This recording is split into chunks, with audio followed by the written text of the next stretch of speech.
coronavirus update. Every time a person dies of COVID-19 in China, Com o crescimento de casos do novo coronavírus, aumenta também a preocupação das pessoas. E diante disso, a Organização Mundial da Saúde, a OMS, informa que a doença tem uma taxa de mortalidade baixa e grupos de risco específicos.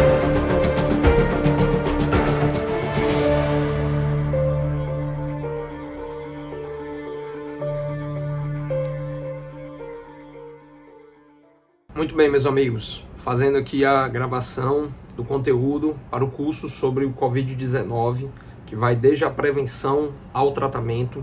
Essa aqui é uma proposta que está sendo encabeçada pela Associação Médica Cearense e tem o apoio de diversas entidades que nós vamos nominalmente citar para que cada uma seja devidamente referenciada aqui nos créditos, pois isso aqui foi um trabalho a muitas mãos e, de antemão, em nome da Núcleo MD, que faço parte, agradecer o apoio e o comprometimento de todos, principalmente porque este é um conteúdo que será veiculado de forma gratuita para que a maioria dos médicos possa ter acesso a esse conteúdo e, de alguma forma, possamos contribuir para a atuação de cada uma no combate ao novo coronavírus, a Covid-19. Então, na minha apresentação, eu quero inicialmente dizer quem sou. Sou Roberto Ribeiro Maranhão, mais conhecido como Bob. Sou médico de família, faço parte da Núcleo MD, Educação Médica. Temos como um dos nossos principais focos de atividade justamente essa questão do compartilhamento do conhecimento. E não poderia ser diferente, que em face da pandemia, da Covid-19, não estaríamos aqui prontamente nos debruçando sobre a melhor forma de levar um conteúdo qualificado com o apoio de diversos profissionais aqui do Ceará que se dispuseram a contribuir e a gerar esse conteúdo para que todos nós tenhamos acesso e possamos cuidar melhor, de forma mais qualificada, das pessoas que venham a nos buscar nesse momento tão desagradável que passamos na saúde do nosso país. E no mundo, não vamos nos esquecer, isso é uma pandemia. Bom, então esse curso ele estará estruturado, essa minha fala é uma fala de abertura, então ele estará estruturado de forma que você consiga visualizar todos os conteúdos e a partir dessa visualização consiga definir uma prioridade dentro daquilo que você acha que é mais importante em termos de aquisição de conhecimento. Então todos os conteúdos que vão ser disponibilizados, que vão desde a questão do vislumbre do sistema de saúde, que será a minha parte aqui na contribuição, como também o papel dentro da atenção primária, das unidades básicas de saúde, mas também teremos conteúdos voltados à abordagem do paciente no ambiente de emergência, até cuidados intensivos, o manejo da ventilação mecânica, e de todos os seus equipamentos, o uso dos EPIs, e o cuidado para que evitemos o contágio a nós também, profissionais de saúde, para que não tenhamos aí o problema de sermos contaminados por essa doença, ou ainda de transmitir essa doença em meio aos pacientes que cuidamos, tá certo? Então é importante essa fala inicial para que você possa navegar dentro do curso, priorizando aquilo que você considera ser mais significativo. Mas pedimos bastante para que oportunamente você visualize a todos os conteúdos, pois uma coisa importante desse curso é que ele dê essa visão mais ampla, ou seja, que você entenda o papel de todos os profissionais médicos no processo de cuidado às pessoas que venham a ser acometidas pelo novo coronavírus. Então é importante entender como é que o profissional está atuando na atenção primária, como é que o profissional está atuando de repente num nível de atenção intermediário e até aquele profissional que atua em cuidados mais intensivos naquele paciente que tem sintomas evoluindo de forma crítica, tá certo? Então, essa é a fala inicial, uma fala de abertura. Sejam todos muito bem-vindos ao curso, agradecemos pela sua confiança e, na medida do possível, também divulgue este conteúdo, pois ele é gratuito e a ideia é que ele possa chegar a uma maior quantidade de pessoas possível, ao maior número de médicos né, em todo o Brasil, respeitando-se, obviamente, as questões peculiares de cada região, né, os protocolos de cada hospital, né? Então nós sempre daremos essa atenção para que, independentemente das orientações aqui prestadas, é importante que você verifique se elas já não estão atualizadas de alguma forma, ou se o protocolo da unidade hospitalar onde você está inserido, ou da unidade básica de saúde onde você está inserido, não necessita de cuidados outros específicos do local onde você está, ok? Então é isso, e vamos ao primeiro conteúdo. Muito bem, amigos, então para essa primeira apresentação, eu, Roberto Ribeiro Maranhão, mais conhecido como Bob, da Núcleo MD, fazendo parte aí na produção desse curso e também contribuindo com esse tema inicial, que será o cuidado em rede e o papel do profissional na atenção primária. Então, vamos direto ao ponto, tá certo? Para que nós tenhamos um dos objetivos do curso aqui cumpridos, que é o da objetividade. Então, esse primeiro slide eu trago essa figura que traz de uma maneira geral, eu acredito que alguém já deve conhecer, né? Eu chequei as referências e realmente é uma figura embasada, né, nas publicações mais recentes, internacionais, e que traz justamente essa divisão aí dos pacientes de acordo com a apresentação de sintomas. Então, quero destacar aqui que a maioria dos pacientes, eles realmente vão apresentar ou nenhum sintoma, pacientes assintomáticos, ou sintomas leves a moderados. Portanto, esses pacientes, eles não terão como foco a destinação para unidades hospitalares, né?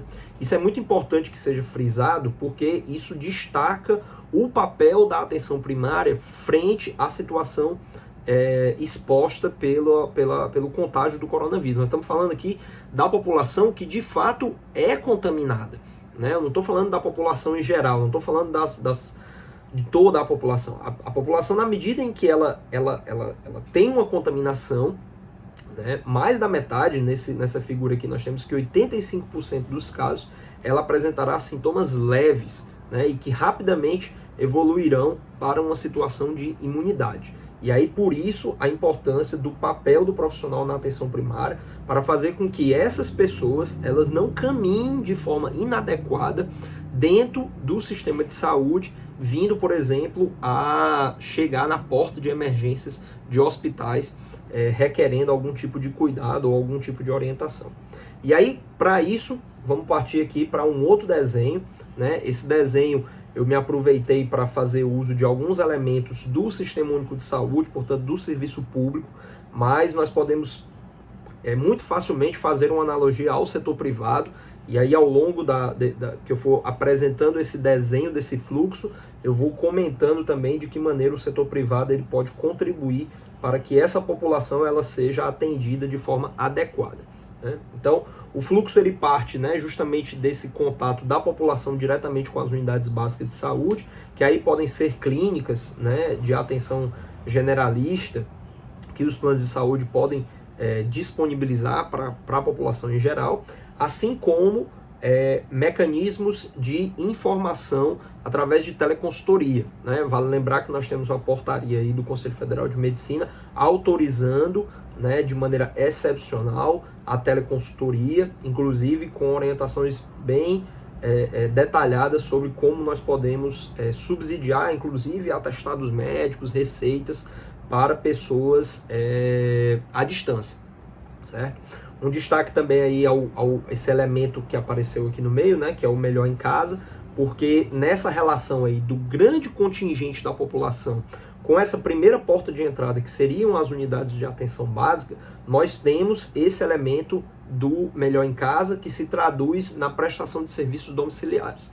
Portanto, aquelas pessoas que têm alguma dificuldade de mobilidade, nós ainda temos esse recurso, né, que é muito importante que nós façamos uso, né, dentro do setor privado, no caso seria o home care, para poder fazer uma avaliação adequada desse paciente, uma vez que apresente algum sintoma respiratório, para que nós possamos definir realmente aonde esse paciente ele deve ser encaminhado e se deve ser encaminhado. Não vamos nos esquecer que o fato de estarmos vivendo uma pandemia pelo coronavírus não quer dizer que todos os sintomas respiratórios que todas as pessoas venham apresentar seja coronavírus. Então é importante que a pessoa ela seja tratada de forma individualizada, né? E dessa forma nós evitamos a sobrecarga no sistema por pacientes que realmente não tenham a necessidade, não venham a requerer cuidados mais especializados no sentido do adensamento tecnológico, né? Que não venham a necessidade de um cuidado de terapia intensiva, por exemplo. E aí, na medida em que evoluímos nesse processo, aí sim, temos essa necessidade, né, a partir de uma avaliação de encaminhamento daqueles pacientes que apresentam sintomas mais severos, para que estes sim possam ocupar os seus devidos lugares nos outros níveis de atenção, seja na UPA, né, que aí essa mobilidade ela pode se dar através do SAMU, ou seja até mesmo no nível hospitalar. E aí é importante, né, veja que existe um outro componente de comunicação exposto aqui, que haja essa integração dos diversos níveis de atenção e as suas respectivas unidades, para que nós possamos ter cada vez mais eficiência no direcionamento desses pacientes. O que é que eu quero dizer com isso? Então, se nós temos uma série de UPAs, né, então nós temos 10 UPAs à nossa disposição, há que se esperar que essas UPAs elas tenham um movimento diferenciado, ou seja, pode ser que uma determinada UPA ela já esteja sobrecarregada enquanto outras estão ainda em situações confortáveis. Então é importante que essa comunicação ela se dê de modo que as unidades de atenção primária não venham a sobrecarregar unidades que já estão sobrecarregadas. Então é importante essa fluidez da comunicação para que nós possamos munir os pacientes da melhor informação possível, a fim de que eles possam se deslocar ou que nós façamos esse deslocamento através do serviço de atendimento móvel de urgência, o SAMU 92, para que o paciente seja levado para o local adequado dentro das suas necessidades. Então, esse meio de comunicação aí, fazendo esse direcionamento, refere-se especificamente a isso. Outro componente importante são os mecanismos diagnósticos. Então, nós temos que diferenciar realmente aquele paciente que já está com sintomas severos, que vai necessitar de hospitalização, ou que possui sintomas críticos, e aí nesse caso talvez tenha inclusive a necessidade de unidade de terapia intensiva.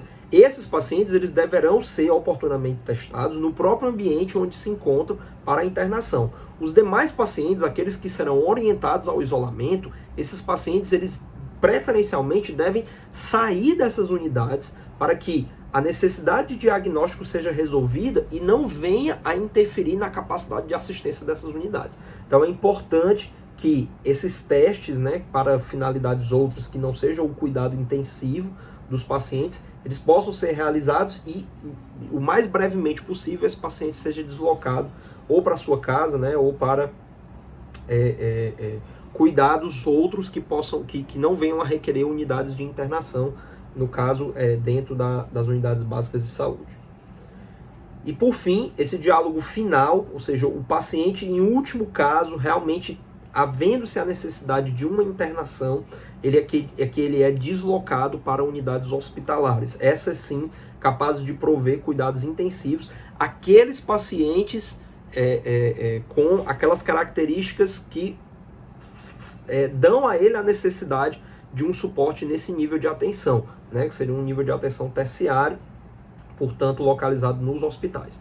E aí também a necessidade que essa comunicação ela possa fluir para que os hospitais também tenham a regulação dos pacientes direcionados a eles de forma qualificada, para que não tenhamos a sobrecarga de determinadas unidades em detrimento de outras, ou seja, para que, na medida do possível, todo o sistema ele possa ser utilizado de maneira uniforme, de maneira homogênea, evitando que nós tenhamos ilhas de sufocamento do sistema e em determinados pontos em que ainda a assistência não está sendo demandada, né? Então essa comunicação, essa integralidade aí das informações, da comunicação dos diversos níveis de atenção, ela é de extrema importância para que nós não tenhamos sobrecarga de determinados pontos em detrimento de outros.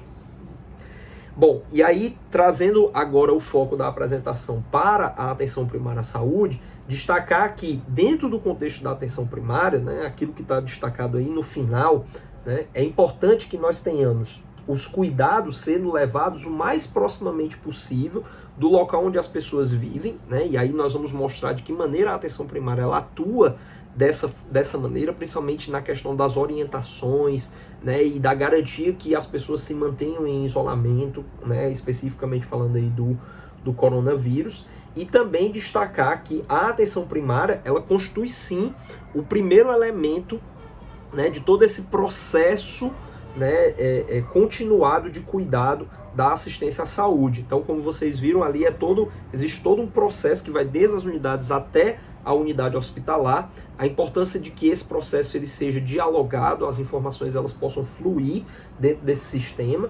E o primeiro elemento é o elemento que vai filtrar, né? Ele vai ter esse papel de dar o direcionamento adequado, a depender da sintomatologia, da clínica daqueles pacientes que se apresentem naquele primeiro nível de atenção. E para finalizar, né, o destaque aqui é esse último elemento, que seria o uso eficiente dos recursos. Então, é de fundamental importância que as ações dentro da atenção primária, mas dentro de todo o sistema como um todo, né, sejam capazes de fazer com que nós tenhamos um baixo desperdício de recursos, uma vez que esses já estão em situação limite, né? Nós temos aí, por exemplo, a questão dos EPIs, né, e o próprio direcionamento dos pacientes dentro do processo de cuidado para que eles não sejam levados a pontos de atenção inadequados. Ou seja, pacientes com sintomas leves chegando, por exemplo, à porta das emergências hospitalares. E aí nós vamos destacar aqui os diversos papéis da atenção primária como contribuinte fundamental, aquele que é o maior volume de pessoas, né, que são aquelas pessoas com zero sintomas, assintomáticos, ou com poucos sintomas, para que essas pessoas elas sejam devidamente orientadas, né, e aí a questão da orientação, né, e sejam tratadas de acordo com a sua necessidade. Então, o papel da atenção primária aí é justamente evitar que as pessoas façam esse percurso dentro do sistema de forma desnecessária. Então, nós só vamos encaminhar aqueles pacientes para os demais níveis de atenção à medida em que elas necessitarem de recursos tecnológicos mais avançados para o seu cuidado em saúde. Se o cuidado em saúde daquela pessoa exige apenas orientações, exige apenas uma prescrição de medicamentos para o alívio de sintomas, exige demandas burocráticas, como a dispensação de atestados médicos, esse papel deve ser desempenhado pela atenção primária, inclusive no que tange a dispensação de medicamentos. Um outro ponto importante é o cuidado para com aqueles pacientes que têm condições crônicas, né? Então, todos nós já sabemos que existem os grupos de risco, né? E aí, desde os pacientes hipertensos e que porventura venham a estar descompensados. Então é importante que esses pacientes eles tenham o seu tratamento garantido, né, que não fiquem descompensados, para que não se tornem mais vulneráveis a uma situação de gravidade que venha a ser causada pelo novo coronavírus. Então é importante pacientes diabéticos, né, o cuidado às gestantes, que eu vou destacar mais na frente, pacientes com tuberculose. Então, todos esses pacientes, principalmente no que tange o acometimento ao sistema respiratório, eles devem ter o cuidado aguçado, né? Cabe destacar aqui também que nós tivemos, né, dentro da atenção primária, a orientação de que tudo aquilo que for seletivo, né, tudo aquilo que é um paciente rígido, né, que estava buscando a unidade de saúde, por conta de exames eletivos e por aí vai, esse paciente ele é orientado a ficar em casa, a não procurar a unidade de saúde, para que a unidade de saúde ela possa ser mais eficiente justamente em lidar com essas situações específicas. Evitar, por exemplo, que pacientes diabéticos venham a descompensar e contraindo, né, essa doença, né, a Covid-19, possam de repente ter uma situação de agravamento que requeira cuidados mais intensivos, tá certo? Além disso, a garantia do fornecimento de insumos e medicamentos e o suporte a cuidadores. Então, uma vez que nós temos também uma grande quantidade da população idosa, os níveis de atenção, o nível de atenção primária, as unidades de atenção primária, elas possam tentar garantir um suporte maior a essas pessoas idosas, né, pessoas com diabetes, para que tenham ali pessoas da sua família disponíveis a prestarem um cuidado mais próximo durante esse período, né? De que maneira nós podemos fazer isso? Também através de atestados médicos, né, ou simplesmente através da orientação. Olha, é importante que você tenha um cuidado maior, né, com o seu avô, com o seu pai, né, evitar de sair de casa, evitar que outras pessoas façam visitas, tá certo? Porque justamente quanto menos esse convívio social nós tivermos nesse momento, melhor no sentido de não disseminar esse contágio. Além disso, os pacientes com visita domiciliar também deve ser dado um foco maior para essas pessoas, a fim tanto de evitar deslocamentos desnecessários. Então, muitas vezes o paciente começa a evoluir com uma tosse, algum sintoma respiratório, e aí alguém da família decide já levar para a porta de uma emergência hospitalar, e aí aquela pessoa vai se expor de repente a uma situação em que naquele momento inicial nem sequer era uma sintomatologia compatível à infecção pelo novo coronavírus. Então, é importante esse trabalho que, de repente, nós possamos ir até esses domicílios, fazer uma avaliação clínica qualificada desses pacientes e aí, então, decidir pelo melhor caminho que esse paciente deve tomar, né, dentro daquele percurso da rede de atenção à saúde. E ainda a garantia de insumos também, né? De preferência que nós possamos levar até esses pacientes tudo aquilo que eles venham a necessitar, inclusive em termos de medicamento, evitando aí que eles se desloquem e saiam de casa sem necessidade.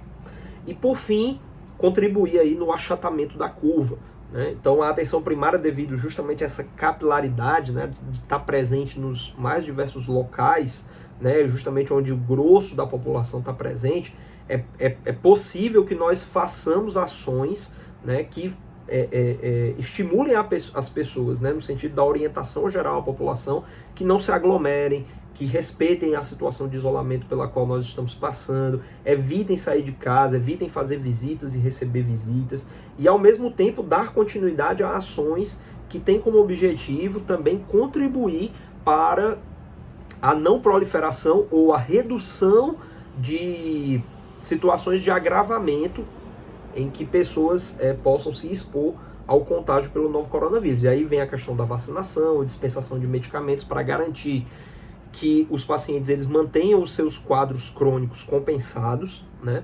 E também a garantia de atendimentos que não podem ficar suspensos, como por exemplo o pré-natal, com um adendo de que nós podemos também realocar, né, esses pacientes, por exemplo as gestantes, de modo que elas não fiquem concentradas a virem à unidade de saúde fazer o seu atendimento em um único dia ou um único turno.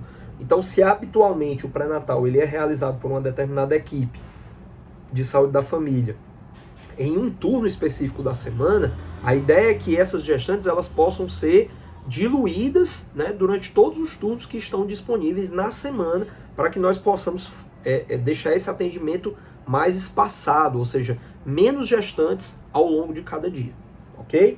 O uso também de espaços outros, né, além das unidades básicas de saúde, como escolas, que atualmente estão sem uso pelos estudantes, né, afinal de contas as aulas estão suspensas, para que ambientes, entendendo que as escolas são ambientes mais amplos, né, espaços abertos, isso propicie um melhor desempenho de atividades, como por exemplo a atividade de vacinação.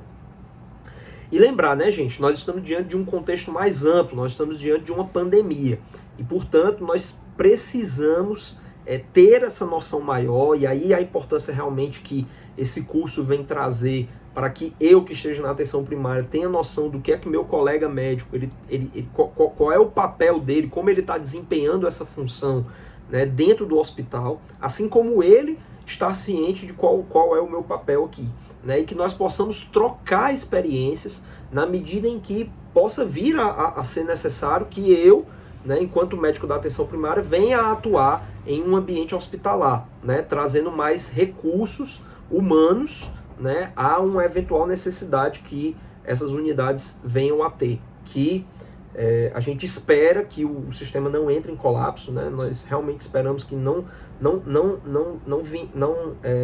tenhamos que vivenciar a situação como vive, por exemplo, a Itália hoje, né, através desse gráfico que eu obtive hoje mesmo, né, quando fui fazer essa apresentação, em que já ultrapassam aí 9 mil mortos, né? Então essa não é a situação que nós queremos, né? É uma situação lamentável, né? Isso é uma doença que está causando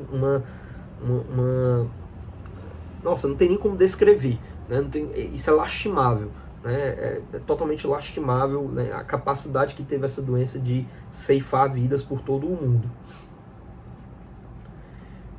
A rede de assistência à saúde, ela, então, não basta apenas que ela exista, ela precisa ser dialogada. Então, cada ponto desse, né? E aí eu estou falando aqui do Ceará, mais especificamente de Fortaleza, temos uma certa dificuldade de comunicação nos diversos níveis de atenção, mas é importante que, para além de termos a disponibilidade de pontos de atenção para acolher pessoas com sintomas respiratórios que venham a ser contaminados pelo novo coronavírus, nós saibamos que essas unidades elas precisam interagir, porque senão nós vamos ter o que eu já falei, né, situações em sobrecarga de determinados pontos do serviço, enquanto outros estão aliviados, né? Então é preciso que nós uniformizemos tudo isso, né? Que tenhamos uma homogeneidade, e para que nós consigamos fazer isso é preciso que nós tenhamos uma comunicação muito eficiente. E para concluir, eu vou trazer só alguns elementos, mas isso aqui eu vou trazer o foco no material complementar, tá certo?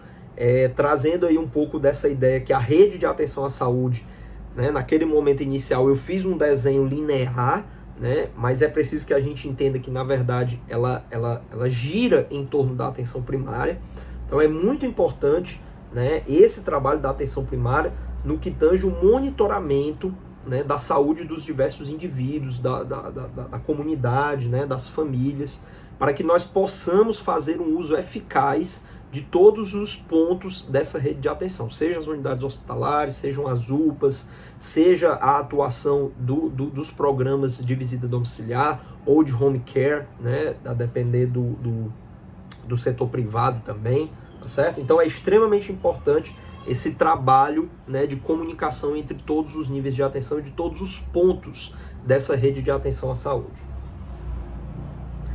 E entender que, no momento em que nós olhamos para uma imagem como essa, né, que está aí colocada, que é a estrutura operacional das redes de atenção à saúde, se nós sentirmos uma dificuldade de entender o que é que essa imagem passa para nós, então é porque, de fato, nós precisamos ainda nos aprimorar naquilo que é fundamental para todos os profissionais que trabalham em rede.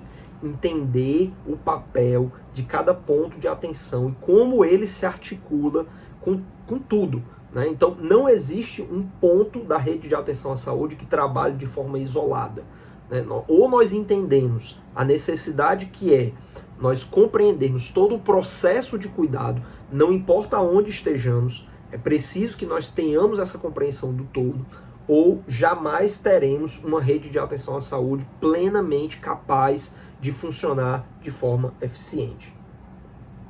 E aí, apenas para colocar um desenho, né, das possibilidades que temos, né, desde que consigamos trabalhar, né, dentro dessa ideia da rede de atenção à saúde, né? Então aqui nós temos, né, na região aqui da Barra do Ceará, né, na Regional 1 de Fortaleza, essas unidades de pronto atendimento, que seria a UPA do Pirambu e a UPA do Vila Velha, né, aqui no caso a UPA do Cristo Redentor, e todas as unidades de atenção primária à saúde ao seu redor, né, tanto dessa daqui como do Cristo Redentor. E aí a importância que é esse trabalho dialogado dessas diversas unidades, para que nós possamos, trabalhando de forma coletiva, né, trabalhando de forma unificada, de forma integrada, evitar que o sistema se sobrecarregue em qualquer um dos seus pontos, né? Então imagine uma sala de acolhimento da UPA sobrecarregada de pacientes com sintomas leves a moderados que poderiam ser atendidos nas unidades de atenção primária. Então a importância do diálogo entre essas unidades, justamente para que esses pacientes não sobrecarreguem um ponto do sistema em detrimento de outro. E isso é plenamente possível. Isso é plenamente possível desde que nós tenhamos mecanismo de diálogo entre os diversos pontos de atenção da rede.